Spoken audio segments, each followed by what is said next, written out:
All right. Welcome back to Premier Gaming Podcast. You're with me, Rich Hazardous. And I'm trying to get No Man's Sky up because I really want to play it. Here, I'll share this. I've been playing Arc Raiders because it's new. And it's AI and space travel related, but it's not quite in the same tone as Artemis 2. So I thought, what would be more appropriate in terms of a game to play to celebrate this NASA eyes new date for Artemis 2 rocket rollout, and pretty much the summary of it. Yeah, they first were aiming for March 19th, but now they're going for March 20th for the rollout, and it takes 12 hours. And long story short is I believe that live stream is going to start at 7 a.m. Eastern Standard Time or 10 a.m. Pacific Standard Time. Or whatever we call it, I forget, PST. And I want to celebrate it by playing some No Man's Sky, but it keeps crashing. So here's what I'll do. Yeah, we're gonna watch this. It's called Moonbound. Well, it's awesome that you hand me this flag. It flew on STS-1. I know this flag was taken up on STS-135. There is a good shot of the STS-1 flag that flew up on board Atlantis. The Demo 2 SpaceX crew, my friends, great friends, brought this thing home. So it's amazing to think of the hands this thing has gone through. It's pretty special. And then it will travel once again on the next vehicle that leaves low Earth orbit. And here we are in Mission Control in Houston, Texas. And this flag is in my hands, and I don't know about you, but I think we should send this thing to the moon. Let's take it to the moon. Human spaceflight is the ultimate team sport. When these four fly around the moon, they won't be doing it alone. They're part of a team of astronauts, engineers, scientists, trainers, a team of support working around our country and around the globe, ready day and night. We will help them carry the incredible weight, and it's a heavy one, now laid on their shoulders, because we go together for all humanity.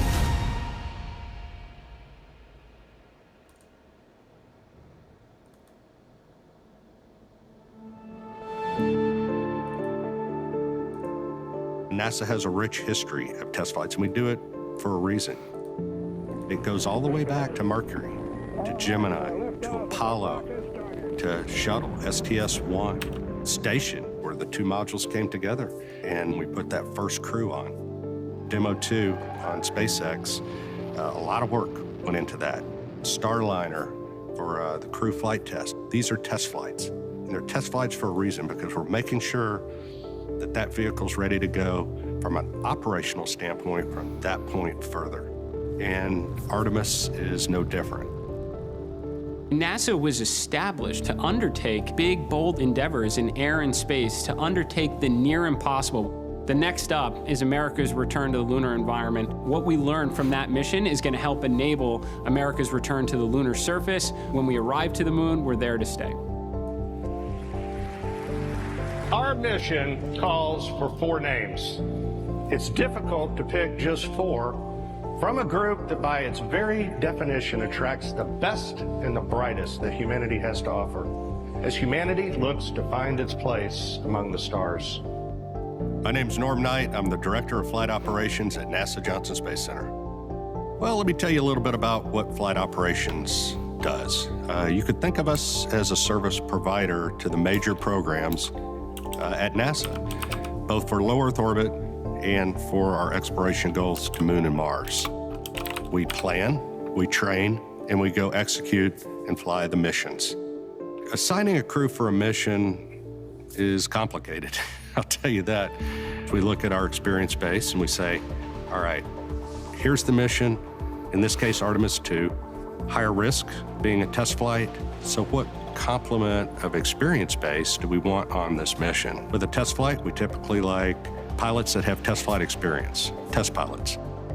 In addition to that, you look for cohesiveness with a crew. We need mission specialists on board that are able to do a lot of the tasks. We go look at an experience base within the office and say who best can fit these needs. How can they work or will they work together in an environment that's cohesive to aligning to the mission? And you end up with an experience base with those crew that then provide everything possible to guarantee mission success going forward. As head of flight operations, I have the privilege of getting to know each and every astronaut. The best part of my job, is that I'm surrounded by people who inspire, who give hope to those that might follow in their footsteps.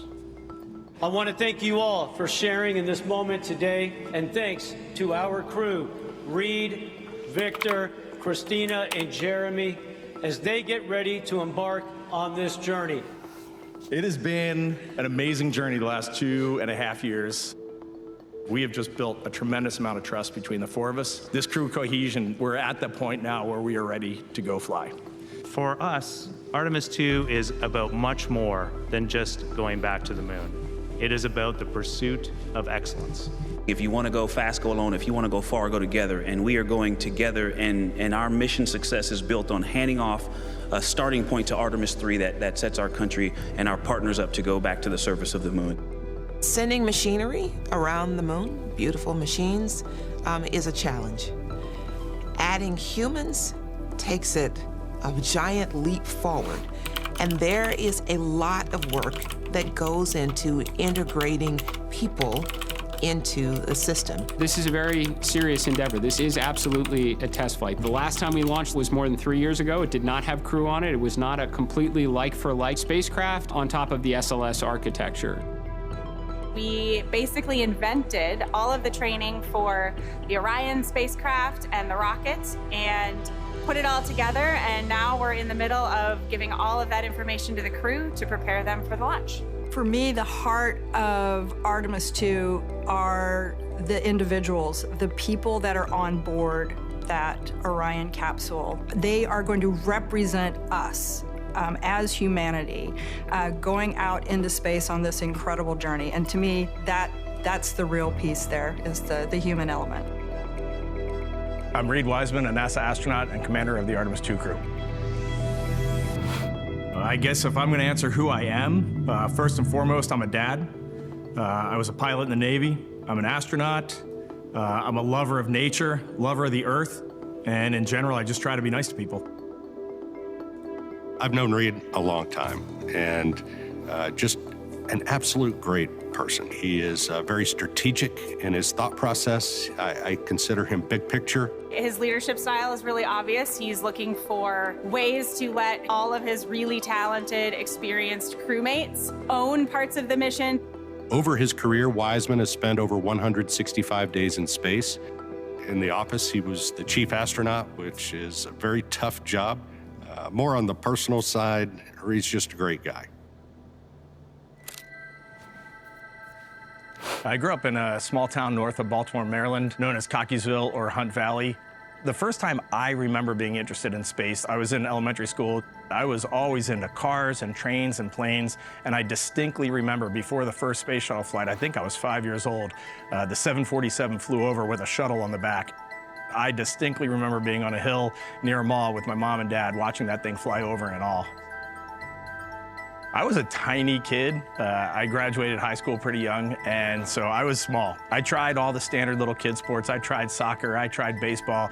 Those just did not fit with me. While I was at school, I decided that I wanted to be a Navy pilot.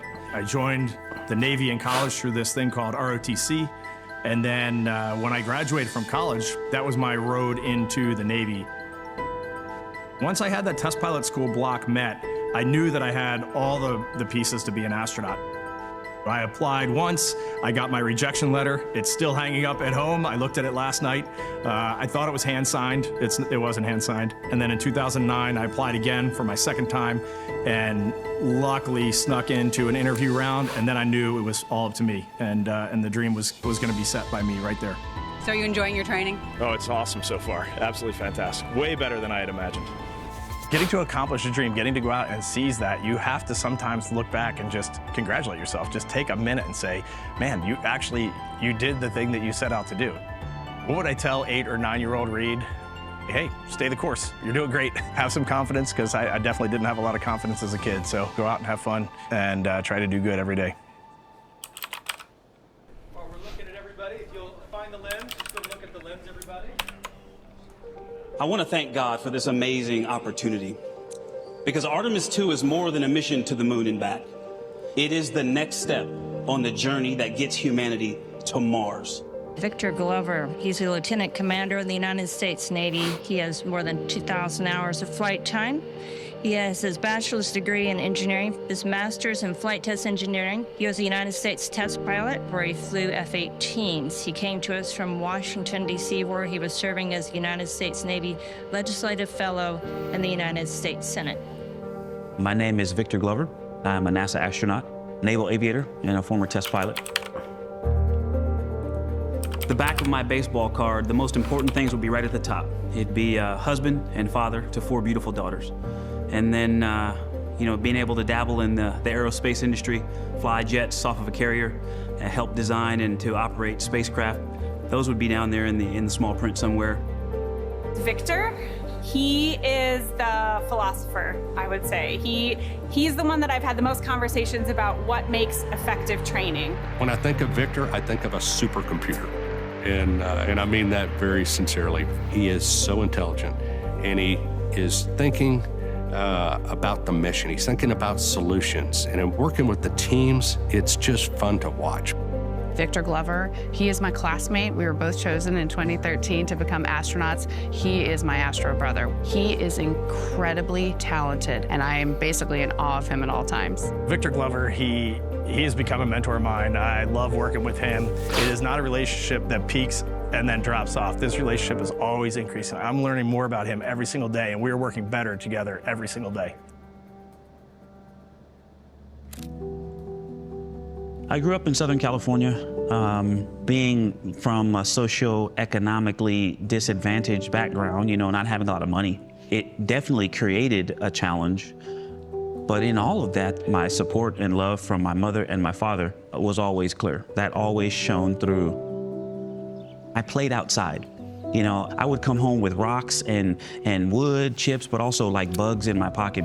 Just this idea to kind of go beyond and know what's next and see what's beyond it's just kind of always been there. Sometimes it wound up with me getting bumps and bruises, I took the rain fly off my tent, tied it to my belt loops, and jumped off my grandparents' roof to see if I could make a parachute, As a child, seeing a shuttle launch on television, really, it captivated me. There are points through my childhood and young adulthood that feeling was always there. When I was in college, I was 20 years old. I decided I wanted to join the Navy.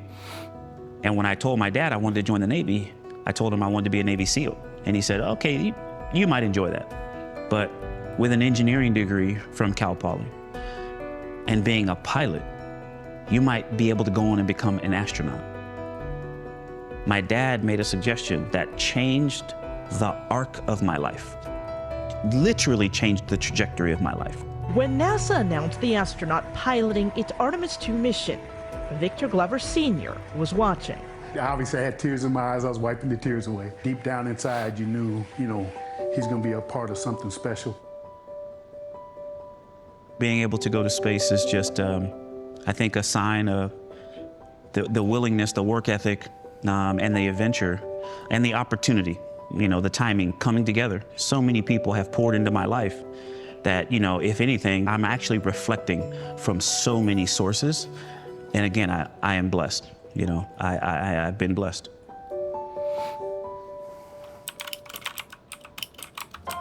Look at this picture. Oh, yes. You were in space camp. I was. How old were you? Do you remember? Probably middle school. And look at you now. She has a Bachelor of Science degree in Electrical Engineering from North Carolina State University, a Bachelor's in Physics, and a Master's in Electrical Engineering. She's also done some interesting expeditionary work.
Of all of humanity at once. That will be a big moment. Christina Cook, your record holder. She is out, thumbs up, and a huge smile. She returns to Earth as a record holder, the single longest stay in space by a woman. What advice would you give to a girl my age who wanted to become an astronaut when they grow up? You know, I did have those conversations where small kids were surprised that I was an astronaut because, quote, I wasn't a guy, I wasn't a man. And for me, that sort of set the bit that it was important to demonstrate by representation that anything is possible for anyone who has a passion and who's willing to work hard to achieve that dream. To see that tide changing and to recognize that we can affect that change by the decisions we make to go by all and for all is really inspiring for me. A Canadian is going to the moon. That makes me smile when I say that. I know Canadians could not be more proud. Proud to have for the first time a Canadian astronaut who will travel to deep space as part of the Artemis 2 mission. I'm Colonel Jeremy Hansen, an astronaut with the Canadian Space Agency. Jeremy Hansen, a Canadian F-18 pilot. He hasn't had an opportunity to fly in space yet. I really look forward to him being able to see his home planet from space for the first time after his 15 years of training. It's interesting because when I think of Jeremy, while he's a rookie, I don't think of him as a rookie. And that says a lot about Jeremy. He's very prepared. He's a quiet, confident leader. He is maybe the thinker or the observer of the crew, thinking about the technical aspects of whatever we're learning. So he'll have some really insightful comment or just some really great piece of humor to add at the end. He's one of the funniest human beings that you will ever met. He is dry humor, and his timing is absolutely impeccable. You know how many times I show up to an interview and then I watch them make the tripod taller? Just about everyone. But the other neat thing about Jeremy that a lot of people don't get to see is he is incredibly creative. His creativity in making this spaceship like a playground and actually knowing it for its fundamental capabilities could potentially save our lives on this mission. I've definitely spent some time contemplating my first launch to space, and You know, the first thing that comes to mind for me is what I'm going to feel like the day before. I imagine I'm going to be very pensive the day before. I'll be leaving the planet. I'll be leaving my wife and 3 children behind on the planet. I know what's going to happen the next day is risky, but I also know from my operational experiences and flying and challenges I face that when the day comes and it's go time, I'll be fired up and I'll be just firing on all cylinders, riding that rocket to space. I grew up on a farm outside of London, Ontario, and just had a great childhood. I really credit my experiences on the farm with giving me some of the tools I needed to succeed in life. I went on to join the Royal Canadian Air Force. I had this passion for wanting to fly fighter jets, and ultimately that prepared me to join the Canadian Space Agency and take on this challenge of being an astronaut. It is kind of full circle for me flying out to the moon on this mission, because when I was a young Canadian, I did see an image in Encyclopedia A of under Neil Armstrong of humans standing on the moon. I looked at that image so many times through my childhood. It was on the bookshelf at home, and I started just thinking about being a space explorer. I turned my treehouse into a spaceship. I created all these intricate dials made out of cardboard and popsicle sticks. I found some switches, circuit breakers in the barn that I mounted to have switches in my spacecraft. I had a control column I made out of wood and a hinge, and I was exploring space in my imagination. As a child growing up, I watched Marc Garneau fly in space, a first Canadian in space, and seeing that's what made me understand that it was possible for me to actually achieve that dream. You know, I'm driven by the spirit of exploration. I don't even know that I can tell you why, but there's just something about that going to a new place and pushing the limits that really captures my passion. Super proud that Canada is joining the US-led mission back to the moon, the Artemis mission. Just gratitude for what they brought to the challenge.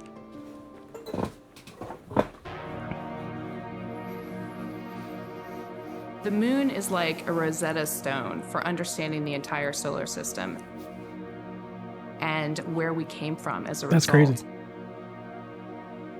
I used to stare up at the moon. I was just fascinated by that image, that consistent image, and try to imagine what it might be like up there.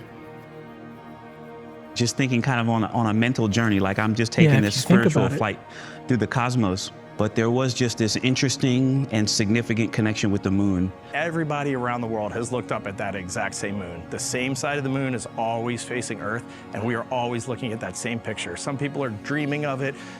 For some it's a religious symbol, a spiritual symbol. For some it's a calendar, but we are always all looking at that same moon. It's one thing that every human has in common.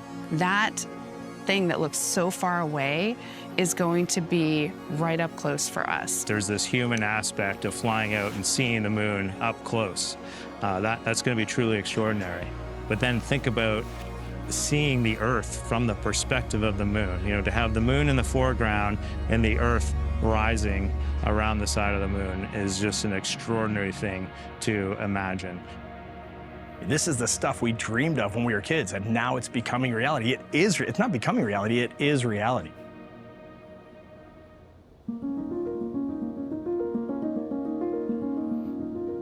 My name is Lakeisha Hawkins. I currently serve as Acting Deputy Associate Administrator here at NASA. We lead the agency's efforts for human exploration to the moon and to destinations further beyond the moon. I'm one of those kids who went to elementary school, and we had enrichment programs where we did some rocketry and some landing experiments. I remember them rolling the TV cart into the classroom, allowing all of us to watch shuttle launches and landings. We were also sitting in front of the TV during the Challenger incident. That was impactful to me. I was one who wanted to explore, but I also knew that there was risk, and I wanted to be able to help others do so safely. And so that's always been in the back of my mind. Test flight means extra risk, even more when you're flying to the moon. How much more dangerous do you personally feel going into this mission compared with your previous space flights or other high-risk endeavors? They're cool. And how are you and your family dealing with it? That looked uncomfortable. I have a family. You know, I'm a husband and a father. And so my family, we're preparing the same way. We talk about everything. We talk about how we're feeling and work with them to prepare as much as I train. It's very exciting to fly crew, but it's also daunting, right? Because these are people who have families, moms, dads, kids, you know, dreams, aspirations, and they're putting their lives in our hands. You know, I look at this one as failure is not an option. That's kind of cliche, you know, but I was part of the Columbia accident investigation, and I've always remembered that. I think one of the biggest things that my leadership team and me have to overcome is the arrogance and the complacency that comes with the success that we have had, and to make sure that we leave no stone unturned. We all understand there's heightened risk with, that's the biggest thing. To put it simply, there's increased risk with a test mission because you have never done that before. I already knew going to the moon was hard. Administrator, you talked about it. Kennedy talked. I just think it's interesting how that guy's, the leadership guy said what he said, because you don't typically hear that, especially on such a public thing. But I guess the great thing about it is it's more of like making sure that what happened to, was it Challenger 5 or 3? Basically, I don't know. That's the vibe I was getting. How they teed it up with that. I think, I don't know if I'm reading too much into it, but it sounds like they're just trying to give the audience like assurance about it. That's why that we're they're doing it. being I already knew it safe. was hard, but boy, it's harder than I thought. Spaceflight's not safe. See? Spaceflight's not safe. It's risky. You anticipate issues in cases of test flights that you work through. You've done everything you can, but again, it's a test flight. You're doing it for a reason. And so the challenge of that, and what sparks me about that, is this gives us a chance to really show what we've got and really show our ability to challenge ourselves. It has been a long, long time since we have sent humans all the way out to the moon. This is new for myself to experience spaceflight like this, and I think new to a lot of the world, so it's really exciting. My name is Jackie Mahaffey, and I am the Chief Training Officer for the Artemis 2 mission. My grandfather went to work for North American and Honeywell on Apollo control systems. So flying to the moon is a little bit in my blood, and after an aerospace engineering degree, I made it down here to Johnson Space Center. I started off as a flight controller in mission control. Everything I did was new things. It was inventing and developing, and so in the training world that I'm in now, it's the same thing for me. This is indeed a unique training flow. What's unique about this are the aspects of going deeper into space. In addition, the way that we have to communicate. Obviously, the spacecraft is new and different, but what is the same is the teams that we are utilizing in order to be able to develop this training flow. Most of the team here at Johnson Space Center have had some experience with the space shuttle and training crews for space shuttle missions.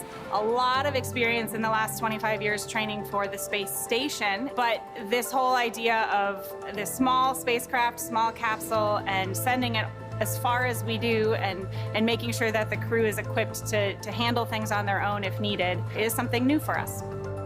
Artemis 2 is the first time we're flying this spacecraft, so the training materials have been developed while we've been taking the training.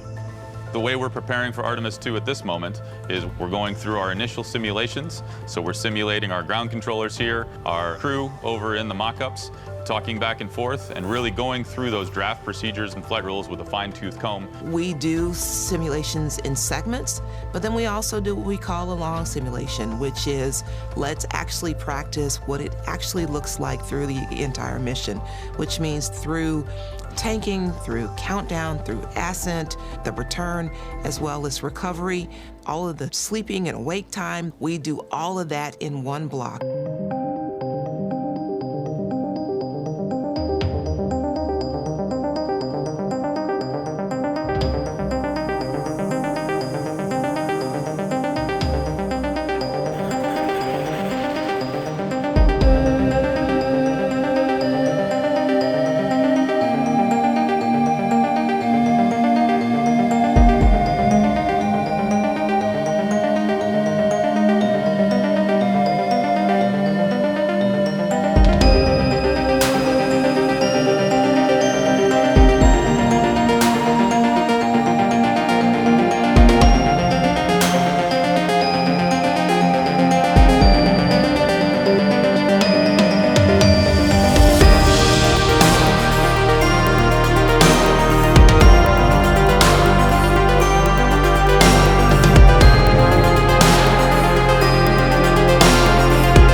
can sit in a simulator all day long and fail different components, and we can write procedures perfectly to flesh out all of these I need an issues. astronaut but in the end, helmet. something is going to fail in an unexpected way, and it's the process. How do the 4 crew members think about this? How does Mission Control think about this? How does the engineering support team think about this? And then how do we all communicate together to get through this failure? The Artemis 2 crew and the ground teams are cohesive. It takes a lot of training for the ground team to understand the nuances of the crew and vice versa. At the end of the day, they're mission focused.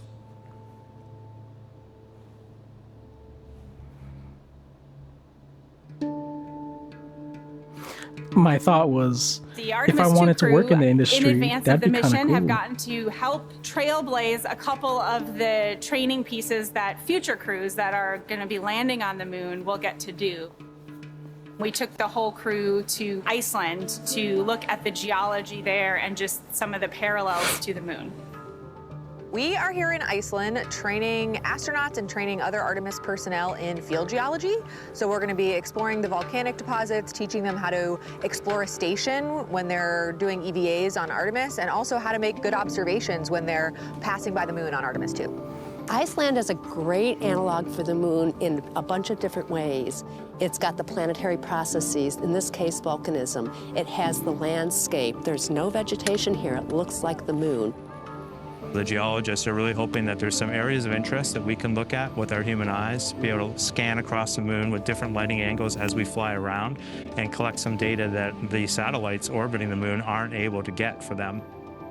For Artemis 2, our goal is to really advance our understanding of what's going to happen to the human in the deep space environment. We have been working for many years to advance this organ chip technology. And so with that, we're able to really understand what the deep space radiation impact has so we can compare directly that personalized level of what's happening to them. So this is game-changing. The research we'll conduct in Artemis 2 will lay the... So we can compare directly. Angles as it's orbiting the moon aren't able to... What's going to happen to the human in the deep space environment. We have been working for many years to advance this organ chip technology. And so with that, we're able to really understand what the deep space radiation impact has so we can compare directly that personalized level of what's happening to them. So this is game-changing. The research we'll conduct in Artemis 2 will lay the groundwork for us being able to spend more time at the moon and start thinking about our astronauts, humankind, being able to survive longer trips to places, for instance, like Mars. That's definitely one of the questions that I've had is, and clearly they have like a laundry list of the things that they want to answer. Like, what are the questions? For example, how much radiation in space can a human organ take? And putting it in, that just makes sense. They're, samples, the specimens captured in a glass. That's interesting. We got to look inside the simulator in Building 9 yesterday, and some of us were thinking, okay, not this glass. isn't Gemini 7, where 2 guys spent 14 likely. days in a vehicle the size of a Volkswagen. But it's 4 people inside a vehicle the size of maybe a minivan for 9 days. Can you just talk about the human element of living in close proximity with all that's riding on the mission, but just the physical closeness inside that cabin and how you guys are going to manage that? As you guys know, we've been training together for over 2.5 years now, and with that comes a closeness that I think is built in for a reason. The importance of bonding as a crew is so that we can communicate with each other. There are going to be tough days, there are going to be tough moments, and there's going to be great moments. That, to me, is where that bonding is so important. Crew camaraderie is really important. I would say it's especially important for this type of mission. The Orion capsule, I liken it to, you're going camping in a tent, but you don't get to get out of your tent. Your bathroom is there, your kitchen is there, your gym is there, and so coexisting in that space, much less pulling off a successful mission, requires a really cohesive team. We are bringing together the world, we are bringing together an amazing workforce, and they are bringing together an amazing vehicle. So we're gonna fly around the moon in the spacecraft Integrity. After a lot of conversations, we named our vehicle Integrity. It's a value that's shared by NASA, by the Canadian Space Agency, by the astronaut office, that of course means to be your best self in the most general terms. The root of the word integrity is about being whole. And if you think about it, this spacecraft is over 350 different pieces that had to be integrated and make up this one system. In nautical terms, we talk about hull integrity or a ship being watertight when it goes out in the ocean. And so in space, I think of that as our ship's ability to hold in pressure and also to keep the hot gases out. It comes from this root of integrated, and that's really how we see our mission. It's going to be an incredibly integrated team, and we hope that that shares the idea that it's not just our vehicle, it's everyone's vehicle.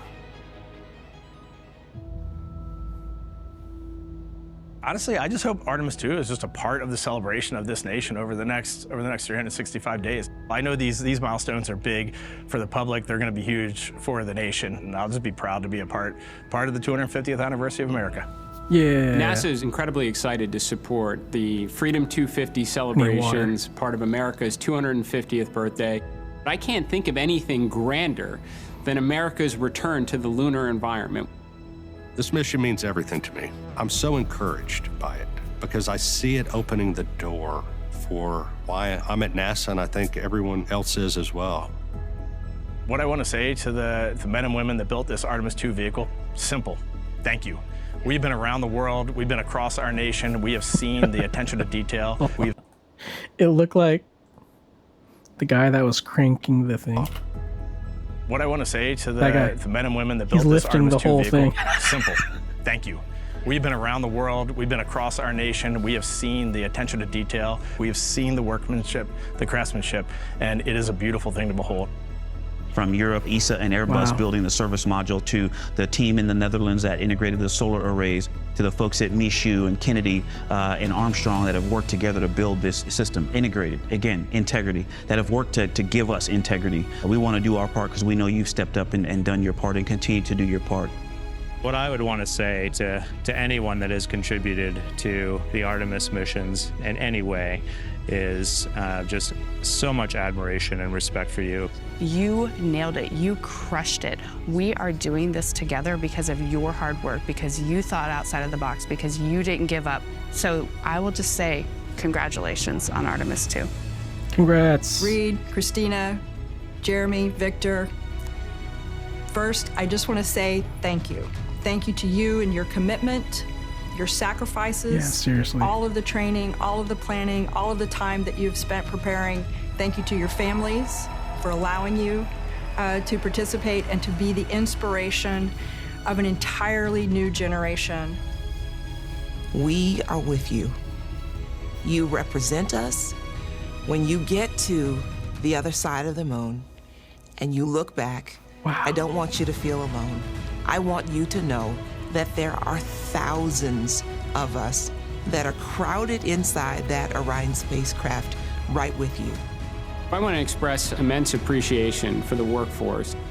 I also want to express my appreciation to the NASA pioneers that have given us the knowledge and the tools and the foundation to be able to embark on a mission like Artemis 2 for our return to the moon and beyond.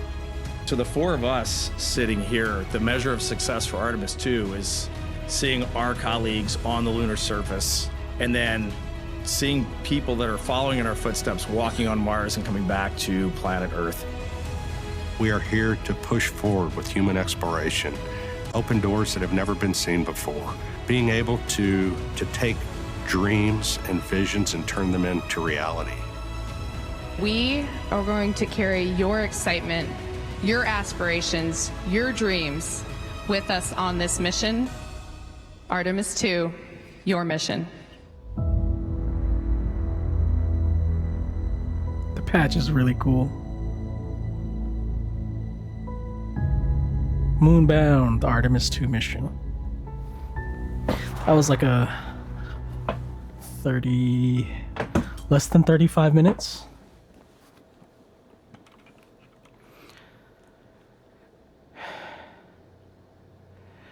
What was the thing that I wanted to do? Yeah, really important time in history, if you think about it. You know, we're sending some really high-tech research equipment to the moon with the smartest people on board. So this is, and it's, I mean, just, it's expensive, and I don't know. And space in general is just exciting. Hold on. That's what I wanted to do. One sec. Just make sure I'm still, okay. What was it called? Oh, how big is the dark side of the moon?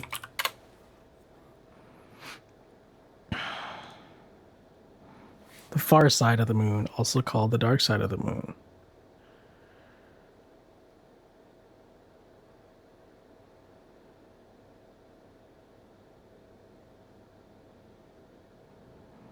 Let's see.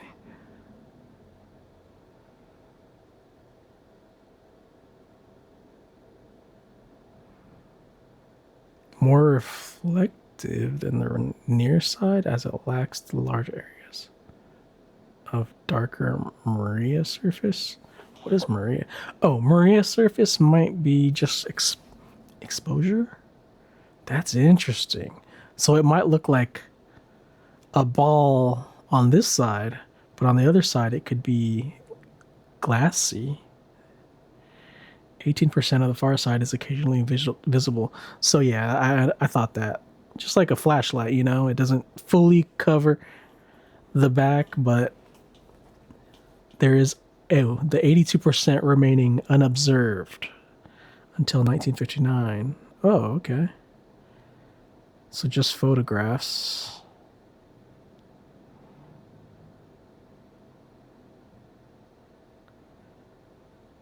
And then the orbiting in 1968.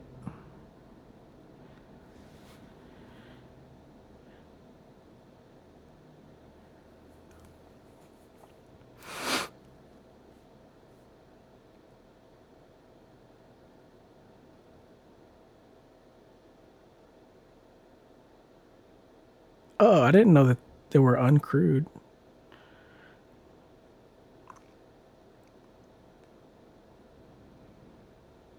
Oh, Chang'e.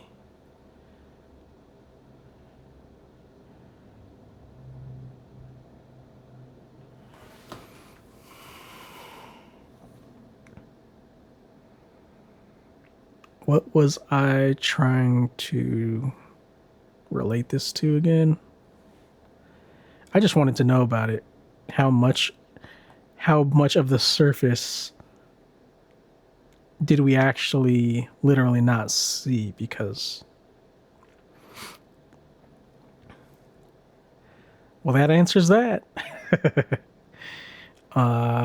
March 20th is when they are going to roll out in Florida, and it takes about 12 hours.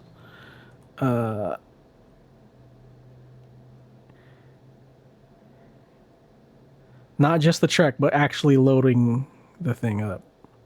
So starting at 7 a.m. Eastern Time, 10 a.m. Pacific Standard, go to NASA Live, I believe.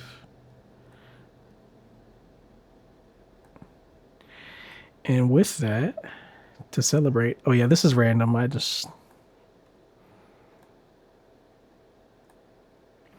hope I fixed it.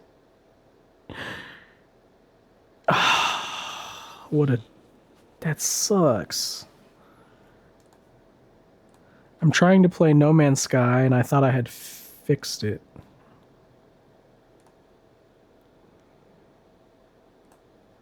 One moment. I'll try one more thing. And if that doesn't work, I'm going to have to stop the stream, change the thing, and...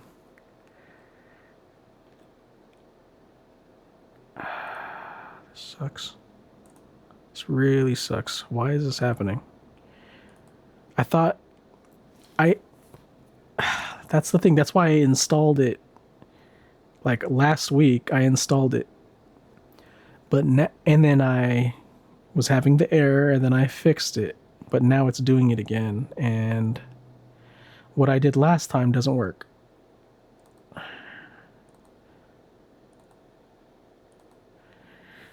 Jeez. Why are you doing this?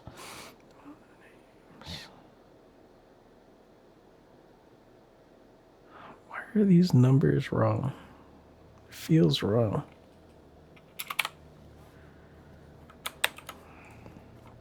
Please work.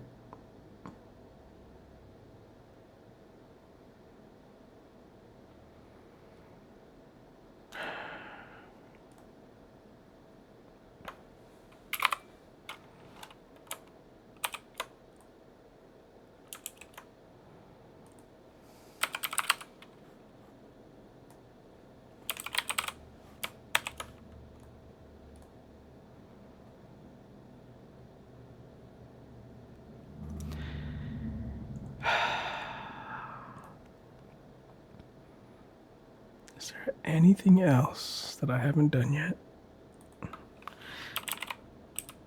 Because this is a good start. I like the video intro of the NASA video.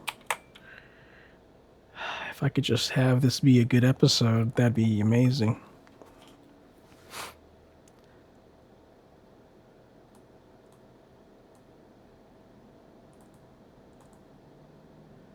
What? Where'd it go?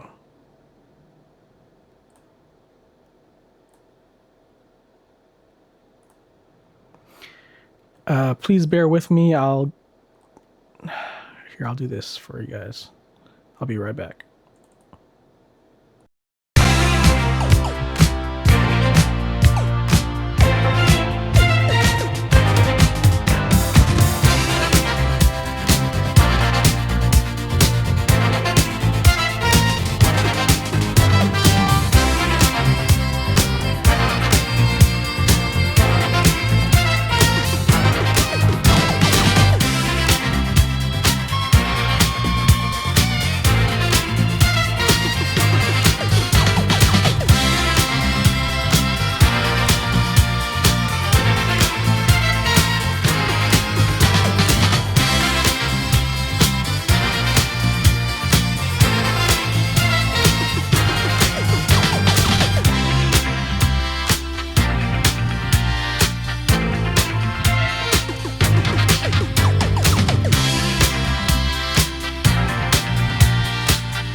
I promise you I didn't play the theme song just so I could Google why is No Man's Sky crashing on open. I did that a while ago, and I tried a couple things and it didn't work, so I decided, okay, I'll Google it one more time and then we'll see.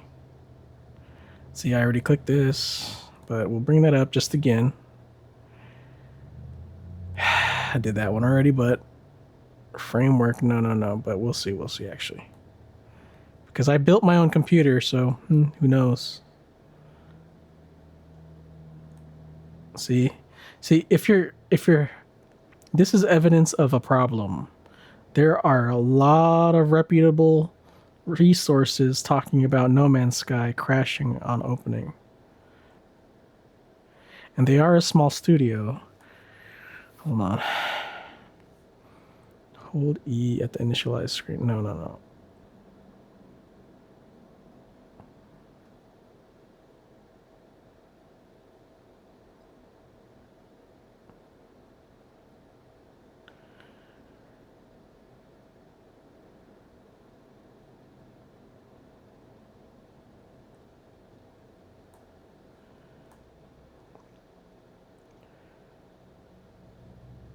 I'm already up to date though.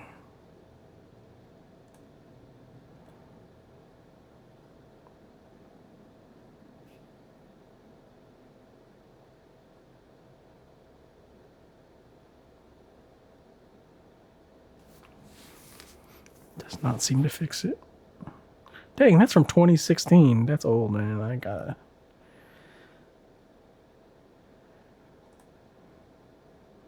$2024. Okay, that's a little bit better. Nope.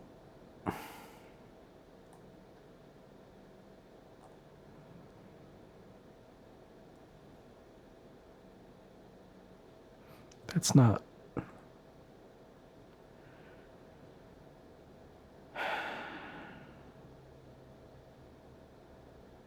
Maybe it's an adrenaline thing.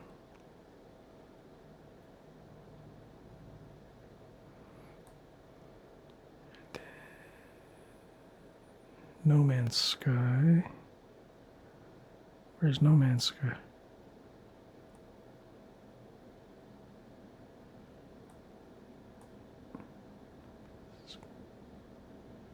There. No Man's Sky.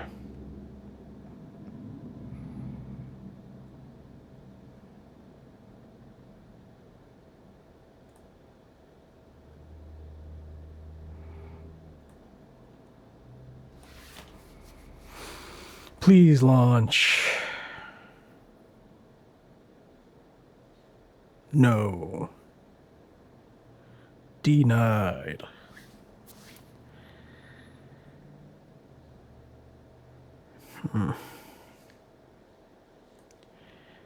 What else?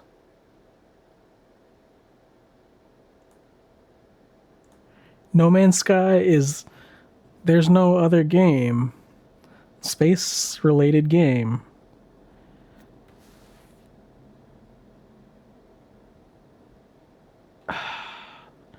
It's the perfect game to celebrate the month.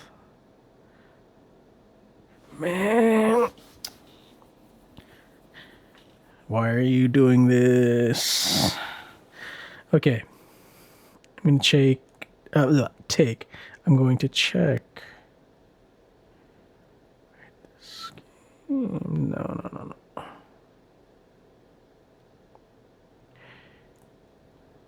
Game integrity.